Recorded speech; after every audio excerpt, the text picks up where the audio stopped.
Hello bull trackers. दोस्तों, साल भर ग्लोबल मार्केट्स को अंडर परफॉर्म करने के बाद फाइनली हमारे मार्केट्स में कुछ हलचल होती हुई हमें दिख रही है, लेकिन इसका कोई फायदा होता हुआ नहीं दिख रहा है क्योंकि लोग बोल रहे हैं कि उनके पोर्टफोलियो में कोई मूवमेंट नहीं हो रही है। तो आखिर ये मार्केट में क्या खेला चल रहा है?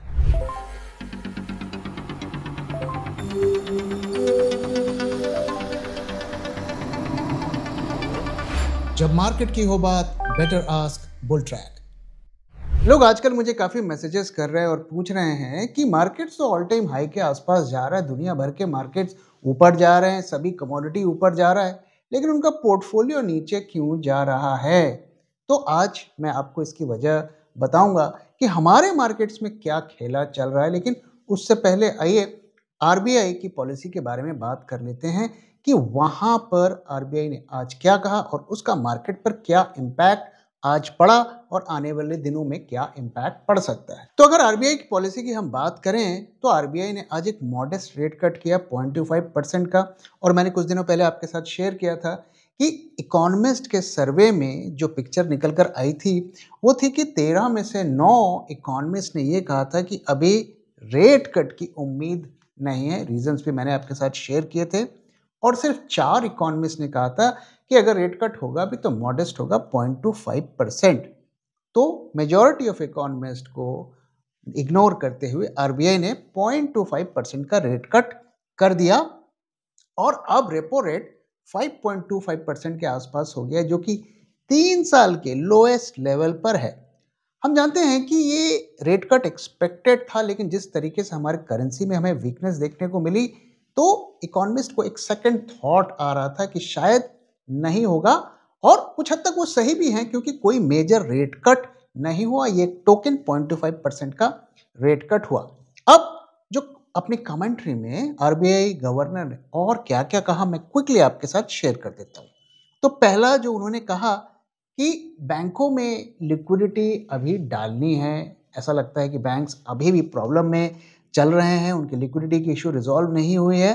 तो इसके लिए उन्होंने 2 स्टेप्स उन्होंने अनाउंस किए हैं। पहला कि वो 1 लाख करोड़ का ओएमओ ऑपरेशन करेंगे, यानी कि परचेज करेंगे। ओएमओ ऑपरेशन मैं थोड़ा आपको बता देता हूँ कि ये इस ओपन मार्केट ऑपरेशन जो होता है उसे ओएमओ कहते हैं।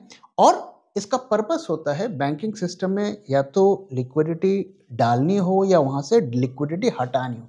जब बैंकों के पास लिक्विडिटी कम होती है तो आरबीआई ओएमओ में परचेज साइड पर रहता है, और जब आरबीआई लिक्विडिटी घटाना चाहता है तो वो सेल साइड पर रहता है। तो कैसे ये काम करता है क्विकली हम समझ लेते हैं।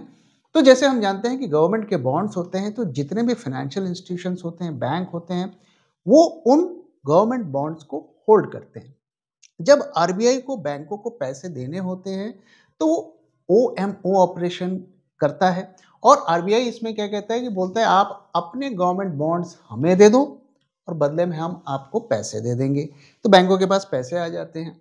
और जब वो इसका उल्टा करते हैं, जब उन्हें लगता है कि नहीं नहीं बैंकों के पास पैसा बहुत ज़्यादा आ गया है, इन्फ्लेशन बढ़ रहा है, तो वो पैसे को सक करते हैं, यानी कि वो परचेस के बजाय सेल करते हैं, वो बेचते हैं और बैंकों से लिक्विडिटी को ड्रेन करते हैं। तो वो ओमो ऑपरेशन करेंगे और 1 लाख करोड़ की लिक्विडिटी बैंकिंग सिस्टम में इंजेक्ट करेंगे। लेकिन ऐसा लगता है कि ये काफ़ी नहीं है, इसीलिए उन्होंने एक और अनाउंसमेंट किया है और कहा है कि वो 3 साल का USD INR FX foreign exchange swap करेंगे। अब इसका क्या कहानी है? इसका पर्पस भी यही है कि बैंकिंग सिस्टम में उन्हें लिक्विडिटी इन्फ्यूज करनी है। करीब $5 बिलियन का ये ऑपरेशन है। अब इसमें क्या होता है, एफएक्स स्वैप भी हम क्विकली समझ लेते हैं। तो हम जानते हैं कि आरबीआई लगातार डॉलर को होल्ड करता है। अब उन्हें डॉलर की अभी ज़रूरत नहीं है, अभी रुपया की ज़रूरत है। अगर वो डॉलर को बेच के रुपया ले लेते हैं तो फिर डॉलर यूएसडी हमारी करेंसी पर उसका इम्पैक्ट पड़ेगा। तो इसका दूसरा सोल्यूशन क्या होता है कि जो डॉलर वो होल्ड करते हैं वो दूसरे जो किसी पार्टी को कहते हैं कि आप हमसे डॉलर ले लो, बदले में हमें रुपया दे दो। तो उन्होंने बेचा भी नहीं, एक तरीके से मैं कहूँगा कि एक्सचेंज बार्टर सिस्टम हो गया। लेकिन इसके साथ एक और डील होती है कि हम आपसे 3 साल के बाद या 2 साल के बाद या 2 महीने के बाद, ड्यूरेशन वो डिसाइड करते हैं। इस केस में आरबीआई ने 3 साल का डिसाइड किया है। 3 साल के बाद आपको हमें डॉलर देने पड़ेंगे और हम आपको रुपया देंगे। किस एक्सचेंज रेट पर ये डील होगी, फ्यूचर की डील, तो वो भी अभी से डिसाइड होती है। तो इसमें क्या होता है कि कोई एक्चुअल सेल नहीं होता है और करेंसी पर इसका इम्पैक्ट भी नहीं पड़ता है। तो $5 बिलियन का वो स्वैप कर रहे हैं, एफएक्स स्वैप कर रहे हैं आरबीआई, और 1 लाख करोड़ का ओएमओ परचेज कर रहे हैं। तो इससे बैंकिंग सिस्टम में जो है काफ़ी लिक्विडिटी आएगी।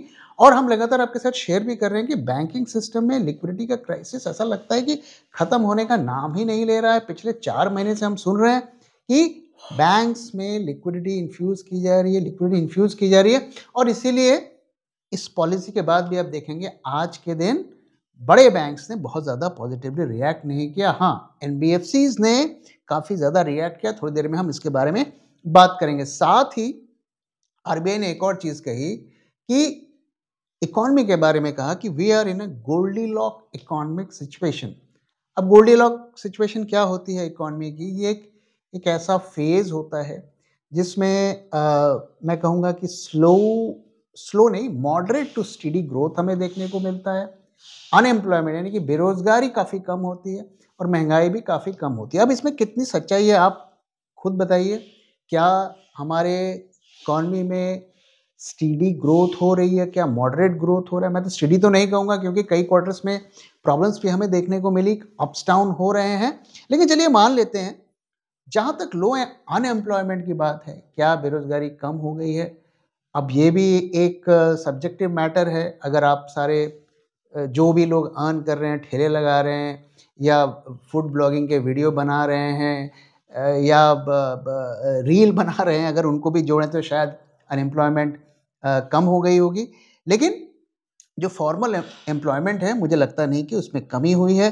तो बट आरबीआई का मानना है कि अनएम्प्लॉयमेंट रो है। साथ ही उनका ये भी कहना है कि जो इन्फ्लेशन है वो भी काफ़ी कम हो गया है। तो ये भी एक सब्जेक्टिव मैटर। अगर हम डेटा की बात करें तो बेशक इन्फ्लेशन कम हो गया है, लेकिन इन रियलिटी क्या इन्फ्लेशन कम हुआ है? इसके बारे में लोगों के अलग अलग विचार है। लेकिन हमें ध्यान में रखना है कि जो इन्फ्लेशन का डेटा होता है उसमें जो मेजर एक्सपेंसेस होते हैं, जैसे फ्यूल का होता है, रियल एस्टेट का होता है, और भी कई क्रिटिकल चीज़ें होती हैं जो उसमें इंक्लूड नहीं होता है, इसलिए वो एक्चुअल पिक्चर को रिफ्लेक्ट नहीं करता है। तो ओवरऑल आरबीआई की policy I as per expectations था।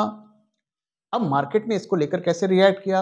काफ़ी वोलेटिलिटी हमें देखने को मिली, अप्स डाउन, और ऐसा लगा कि एक पार्टी तो बहुत ही ज़्यादा डिसअपॉइंटेड है, वो ज़बरदस्त तरीके से सेल कर रही है, दूसरी पार्टी ज़बरदस्त तरीके से उसे खरीद रही है। अगर आज का आप चार्ट देखेंगे तो सिवियर अप्स एंड डाउन हमें देखने को मिले, कई बार हमें देखने को मिले। इसलिए ऐसा लगता है कि इस पॉलिसी से या करंट सिचुएशन से एक जो इन्वेस्टर्स के बीच में कंसेंसस नहीं है। मोस्ट लाइकली डीआईआईज ने बाई किया है, एफआईआईज ने सेल किया। आज का भी डेटा नहीं आया है तो मैं नहीं कह सकता।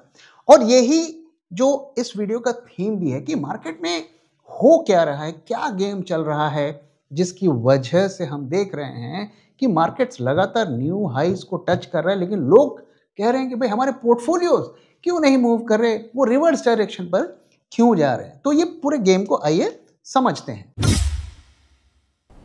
जून 2024 को अगर आप निफ्टी में पैसे लगाते तो आज आपके रिटर्न्स बनते सिर्फ 6.5%, और अगर आप बुल ट्रैक 2024 पोर्टफोलियो में पैसे लगाते तो आज आपको दुगने से भी ज्यादा रिटर्न मिलता।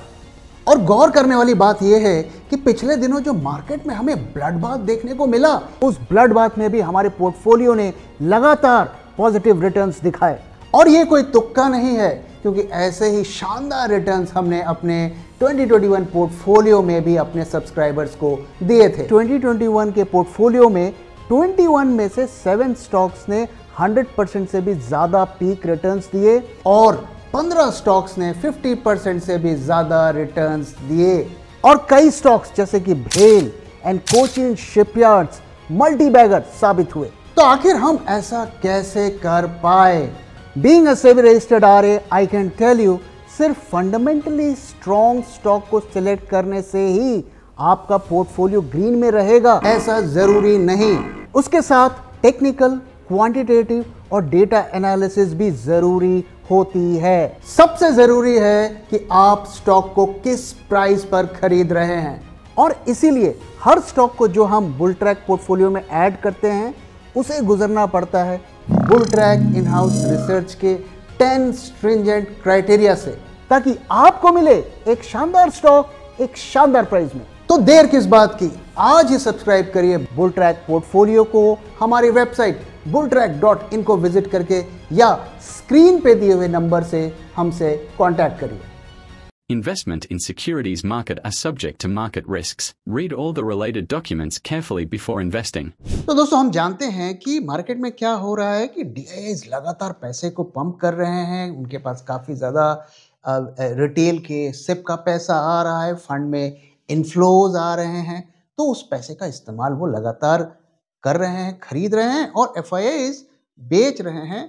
तो एक तरीके से हम कह सकते हैं उनको एग्जिट कर रहे हैं। लेकिन यहाँ पर एक प्रॉब्लम क्या आ रही है फंड हाउसेस को, कि फंड जो जितने भी फंड अगर आप देखेंगे, लीडिंग फंड्स इवन सिप के रिटर्न्स पे देखेंगे, mostly they are in negative, और अगर पॉजिटिव में हैं भी तो मॉडेस्ट हैं, मतलब ब्रॉडर मार्केट को अंडर परफॉर्म कर रहे हैं। क्यों अंडर परफॉर्म कर रहे हैं? क्योंकि पूरा मार्केट एक साथ ऊपर नहीं जा रहा है, कुछ हैंडफुल ऑफ स्टॉक्स जा रहे हैं, उसके बारे में आगे हम बात करेंगे। तो DIIs क्या कर रहे हैं और कैसे उस पर मार्केट का इंपैक्ट पड़ रहा है, इसको समझने के लिए मैं कुछ डेटा आपके साथ शेयर करता हूं। तो मैं यहाँ पर कुछ लीडिंग जो इक्विटी म्यूचुअल फंड्स हैं उनका डेटा आपको लेकर आपके साथ शेयर करता हूँ।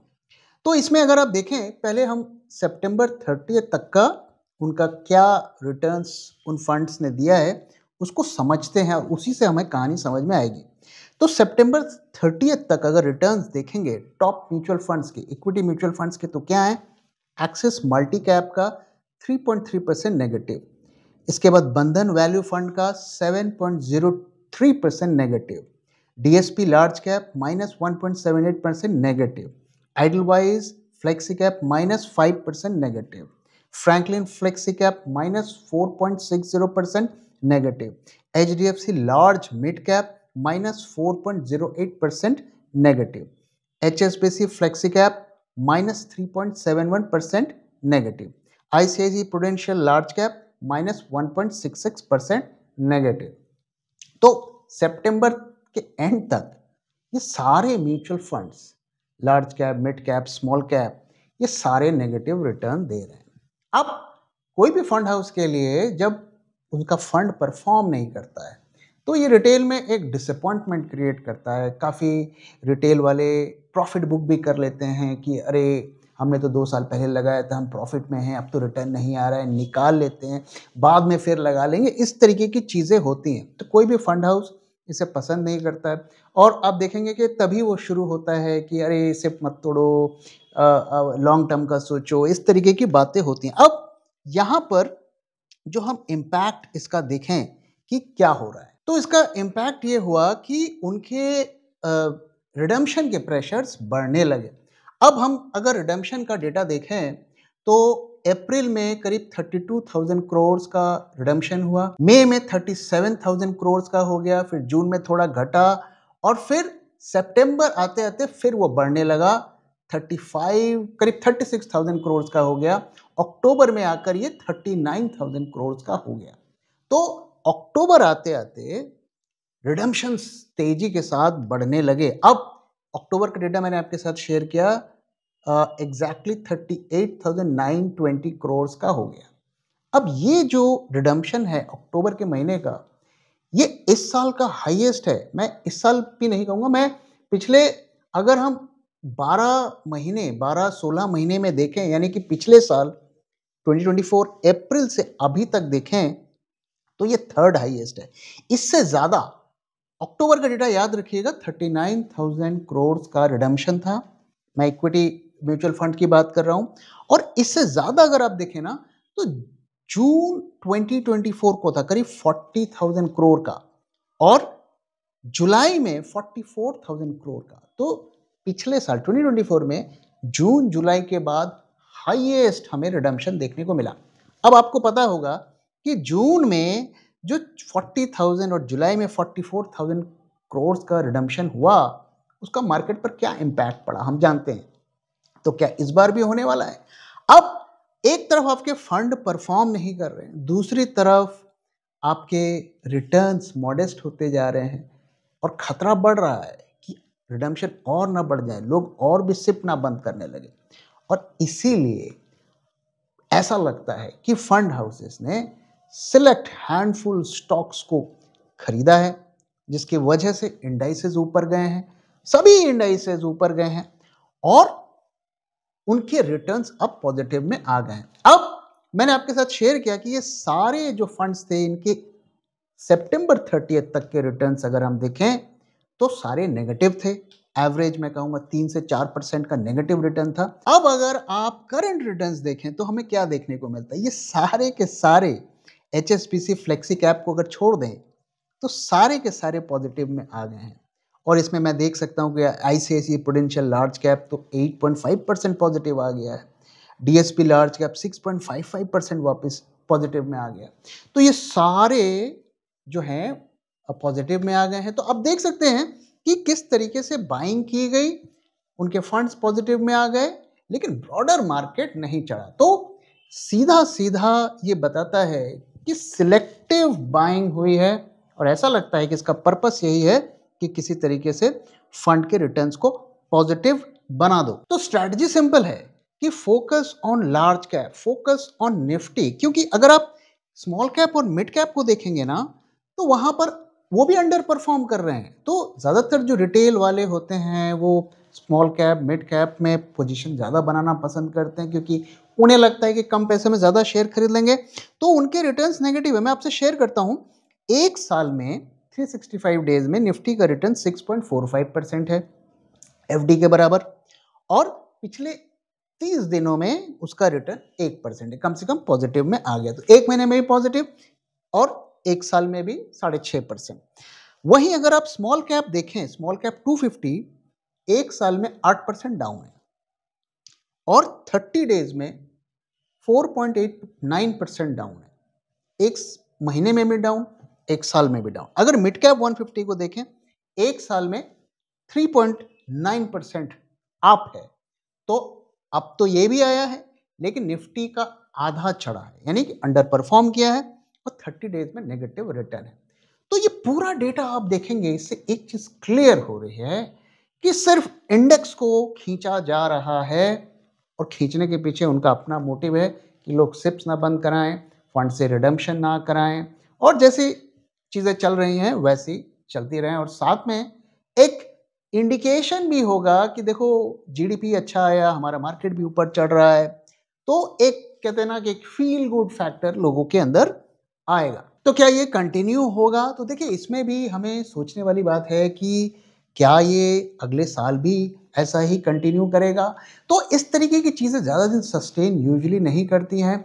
एक बार ये साल ख़त्म हो जाएगा, उनके रिटर्न्स पॉजिटिव आ जाएंगे और जब तक FII बड़े स्केल पर बाइंग नहीं करेंगे, ऐसा लगता नहीं है कि ये रैली सस्टेन होगी। और आप अपने आप से खुद पूछिए कि इस मार्केट को ऊपर जाने का क्या फ़ायदा है जब आपको एज ए रिटेल इन्वेस्टर, जिसने इस मार्केट में पार्टिसिपेट नहीं किया, उसको बेनिफिट नहीं हो रहा है। बल्कि मैं तो कहूँगा कि ये ऊपर जाते हुए मार्केट को देखकर लोगों को, रिटेल इन्वेस्टर्स को और भी ज़्यादा दुख होगा कि भाई मार्केट तो ऊपर जा रहा है, कम से कम हमारा पोर्टफोलियो तो जाए। तो दोस्तों, आप भी ज़रूर अपना फीडबैक शेयर करिए कि आप में से कितने लोगों के पोर्टफोलियो ऊपर जा रहे हैं। क्या आपका पोर्टफोलियो भी ऑल टाइम हाई पर है या सिर्फ मार्केट ही ऑल टाइम हाई पर जा रहा है? अब आइए आज के मार्केट की बात कर लेते हैं। तो आज मार्केट में हमें काफ़ी वोलेटिलिटी देखने को मिली और दिन में कई बार अप डाउन होता हुआ दिखा। पैनिक सेलिंग भी दिखी, पैनिक बाइंग भी दिखी, और इसका कल्प्रिट क्या था कि ब्रॉडर मार्केट रैली में पार्टिसिपेट नहीं कर रहा था। अब RBI ने अच्छी पॉलिसी दी, रेट कट किया, लॉजिक कहता है कि बैंकों को इसका फ़ायदा होगा, लेकिन बड़े बैंक्स जो हैं काफ़ी शांत रहे और ये HDFC, एक्सिस और ICICI, इनमें हमें मॉडेस्ट मूवमेंट देखने को मिली और एनबीएफसीज ने काफ़ी अच्छा रैली किया और Shriram finance, Bajaj finance, SBI cards, ये सारे इन्होंने काफ़ी अच्छा रिटर्न दिया 203% का। इनफैक्ट अगर आप फिन निफ्टी को देखेंगे, उसके लगभग सभी स्टॉक्स ग्रीन में थे, अच्छे खासे ग्रीन में थे। एक दो स्टॉक को अगर छोड़ दें तो सब ने अच्छा परफॉर्म किया। लेकिन देखिए, ये जो मूवमेंट आज आई है मार्केट में, ये भी थोड़ी कॉन्ट्राडिक्टरी है, क्योंकि चलिए हम मान लेते हैं कि इंटरेस्ट रेट में कट होता है और बैंकों को फ़ायदा होता है, तो पहली बात, लार्ज बैंक तो परफॉर्म नहीं कर रहे हैं क्योंकि उनका इससे जो उनका मार्जिन है और ज़्यादा प्रेशर में आएगा। एनबीएफसीज रैली कर रहे हैं, लेकिन जो इंटरेस्ट रेट से कनेक्टेड दूसरे सेक्टर हैं, क्या उन्होंने भी वैसा ही परफॉर्म किया है? अगर ऑटो सेक्टर को देखें, 0.74% अप है, तो वो क्यों इतना रैली नहीं किया जितना एनबीएफसीज ने किया? दूसरा, रियल्टी सेक्टर, वंस अगेन ये इंटरेस्ट रेट से टाइड अप है, इसको ज़्यादा एक्साइटेड होना चाहिए था, लेकिन वो 0.3% अप रहा। तो जो भी हमें आज आरबीआई पॉलिसी के रिस्पॉन्स में मार्केट में मूवमेंट देखने को मिली, तो ये एक ब्रॉड बेस्ड हमें नहीं दिख रहा है, इसमें कई सारे हमें कॉन्ट्रडिक्शन देखने को मिल रहे हैं और ये हमारी उस थ्योरी को एक तरीके से अप्रूव कर रहा है कि एक हैंडफुल ऑफ स्टॉक्स में बाइंग करके मार्केट को, इंडाइसेस को ऊपर ले जाया जा रहा है। अब ये मार्केट की बात करते हैं कि मार्केट में क्या चल रहा है। तो आज का अगर हम डेटा देखें तो आज 5 दिसंबर है और निफ्टी करीब 26,185 के लेवल पर क्लोजिंग दिया। काफ़ी अच्छी नीचे के लेवल से हमें रैली देखने को मिली, ऑलमोस्ट 200 पॉइंट्स और 152 पॉइंट्स की निफ्टी ने क्लोजिंग दी। अगर हम वोलेटिलिटी की पिक्चर देखें तो इसमें डिप आया है, जो क्लियरली हमें बता रहा है कि आने वाले दिनों में कोई बड़ी मूवमेंट मार्केट में नहीं होने वाली है। ये जो मेजर इवेंट था ये भी निकल गया। तो अब चूंकि एफआईआईज एक्टिव नहीं रहेंगे मोस्ट लाइकली इस मंथ में, तो और भी हमें छोटी छोटी मूवमेंट्स देखने को मिलेंगी। पुट कॉल रेशियो में एक बार फिर हमें जंप देखने को मिला। ऐसा लगता है कि आरबीआई पॉलिसी की वजह से काफ़ी सारी बुलिश पोजीशंस ऐड हुई हैं और जो सरप्राइजिंग चीज़ है, वंस अगेन कल भी हमें देखने को मिला, आज भी देखने को मिला, इतनी हमें मूवमेंट देखने को मिली। वंस अगेन हम ऑल टाइम हाई के आसपास पहुंच गए, लेकिन फ्रेश पोजीशंस निफ्टी फ्यूचर्स में ऐड नहीं हुई और पोजीशंस कट हुई हैं। तो ये भी हमें एक जो हमारी थ्योरी है उसको अप्रूव कर रहा है कि मार्केट्स जो हैं हैंडफुल स्टॉक्स से ऊपर जा रहे हैं। ट्रेडर्स, जो शॉर्ट टर्म ट्रेडर्स हैं, वो इस तेजी पर बेट नहीं कर रहे हैं क्योंकि उनकी पोजीशंस बनती हुई नहीं दिख रही। एक बार फिर देखिए, निफ्टी के फ्यूचर्स की प्रीमियम में ड्रॉप देखने को मिला है। इतनी रैली हुई लेकिन फिर भी ड्रॉप देखने को मिला। ये हमें क्या बता रहा है कि ना तो आपके शॉर्ट्स कवर हुए और ना ही यहाँ पर लॉन्ग पोजीशंस बने, अदरवाइज ये प्रीमियम बढ़ता हुआ हमें दिखता। नेक्स्ट मंथ में भी हमें माइनर ड्रॉप देखने को मिला है। जहाँ तक आज का टर्नओवर की बात करें तो एवरेज से कम है, लेकिन कल से बेटर है। 91,000 करोड़ की हमने आज टर्नओवर रिकॉर्ड किया, which is better than yesterday but still below than average. Advance decline ratio देखिए, एक बार फिर हमें पैथेटिक एडवांस डिक्लाइन रेशियो देखने को मिल रहा है। आप खुद सोच के देखिए, 150 पॉइंट की रैली होती है, नीचे के लेवल से हम 200 पॉइंट रिकवर कर जाते हैं, लेकिन एडवांस डिक्लाइन हमें कितना पुअर देखने को मिल रहा है। 1335 एडवांस एंड 1769 डिक्लाइन। और अगर एफआई के इंडेक्स शॉर्ट्स की पोजीशन हम देखें तो वंस अगेन वो अपनी पोजीशंस को बढ़ा रहे हैं, शॉर्ट्स को बढ़ा रहे हैं, जबकि इस महीने एफआईआईज को इतना एक्टिव वो नहीं रहते हैं नॉर्मली, इसके बावजूद भी पोजीशंस को बढ़ा रहे हैं।